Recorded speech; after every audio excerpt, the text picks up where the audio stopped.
Hello, I'm Karen from theneedlefelter.com.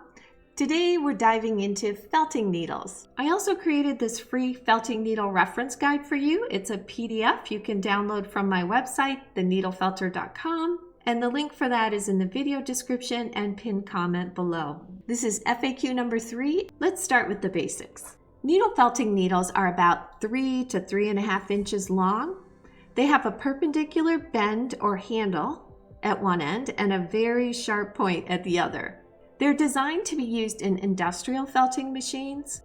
Gross-Beckert offers more than 2,000 different needles for industrial use. As artists and crafters, we use a tiny subset of these needles to create our pieces. Felting needles have tiny notches near the pointed tip.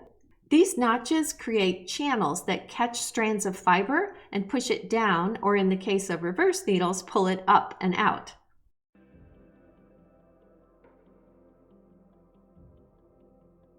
So what is gauge and why does it matter? Felting needles for arts and crafts are usually available in these gauges: 32, 36, 38, 40, and 42. Now I've never seen a 34 gauge needle offered and I have no idea why. It's a needle felting mystery. Generally speaking, 32 and 36 gauge needles are referred to as coarse. They're the thickest of the bunch, thus they impact a little bit larger area and you see results quickly. They are great for creating a base and building structure. 38 gauge needles are considered medium. They are versatile, sometimes considered all-purpose needles, and they can be used for almost anything except very delicate work. 40 and 42 gauge needles are referred to as fine.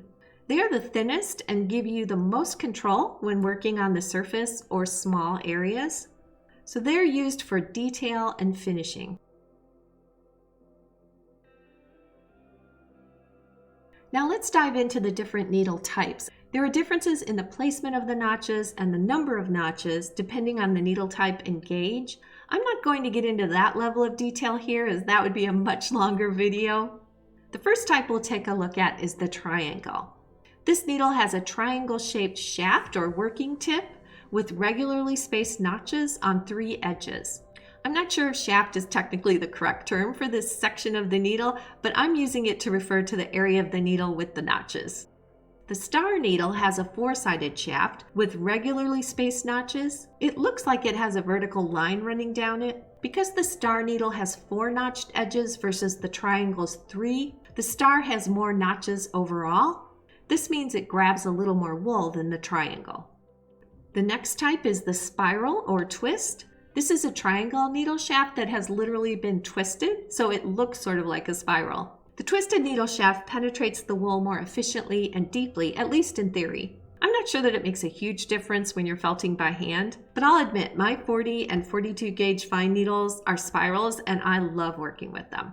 The next needle type is the star spiral or twist. Just like the previous one, the only difference here is that this is a star needle shaft that has been twisted. The previous needles we looked at all had multiple rows of notches. A crown needle only has 1 row of notches near the tip. I've read that they are useful for adding fine details since they don't push the fiber in as deeply as other needles. But honestly, in all the tutorials I've ever read or watched, I've never seen any felter use one. A fork needle doesn't have notches. Instead, its tip is split into 2 sections, creating a channel or fork to grab small amounts of fiber and push it in. It's used for rooting hair. I personally have never used one in my work. The reverse has notches facing the opposite direction of regular needles. So instead of pushing fiber in, it pulls it out. You can use this to blend fiber, add texture, create fuzz, or correct mistakes. Typically, the needle you choose depends on the task. When creating a sculpture, at the beginning, I use a coarse needle to rough out shapes. When I feel resistance, I switch to a medium needle, and I use that for the majority of the piece. If I'm adding fine details, I switch to a finer needle, but it also depends on the size of the detail and the type of wool I'm working with. For example, very fine wool, like DHG's carded superfine merino, is easier to control with a medium or fine needle. If I used a coarse needle on that, it just slips right through it. If I'm working with a wire armature, I tend to use a medium needle to tuck in the ends when wrapping the wire with wool. Then I'll use a coarse needle when I'm starting to form the shapes around the wire. So there can be a little bit of jumping around.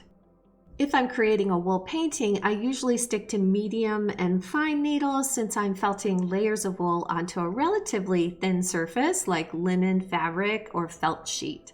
A coarse needle is too aggressive, and it would most likely damage that type of piece. So how many types and gauges of needles should you buy? Many sellers offer expensive prepackaged assortments.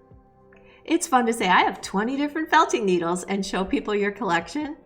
I'm sure the subtle variations in specialty needles are valuable for industrial machines that use hundreds of needles at a time, but in my opinion, they don't make much of a difference when you're felting by hand. If you're a beginner, I recommend starting with a pack of 38 gauge star needles. They're fantastic all-purpose needles. It's still the needle I grab most of the time when felting. If you want a wider range, the needles I keep on my work table are a 36 gauge star or triangle, both seem to work about the same for me, a 38 gauge star, and a 40 gauge spiral or twist.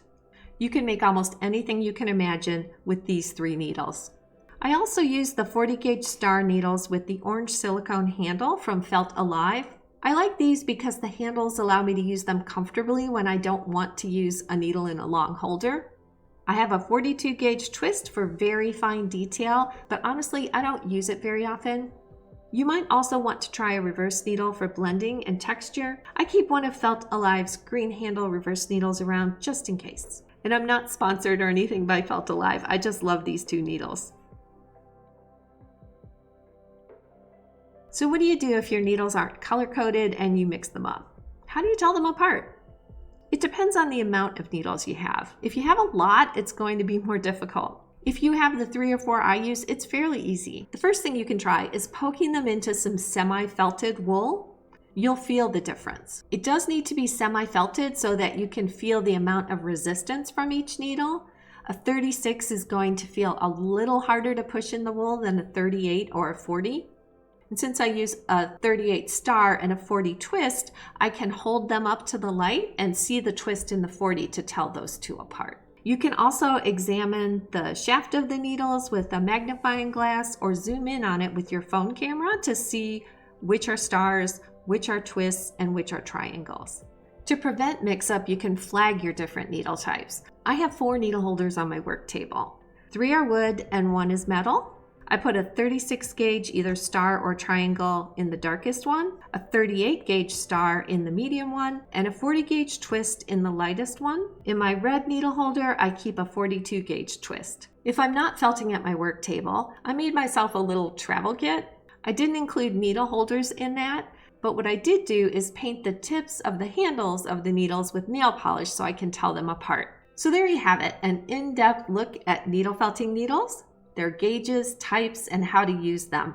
Head over to my blog if you'd like to download this free PDF felting needle guide. The link is in the video description and pinned comment below. If you'd like to see how I made my travel needle holder or what I include in my needle felting travel kit, leave a comment and I'll make a video for you. So that's it for this FAQ. I hope you found it helpful and it inspires you to felt something, and if you don't felt, make something. See you next time.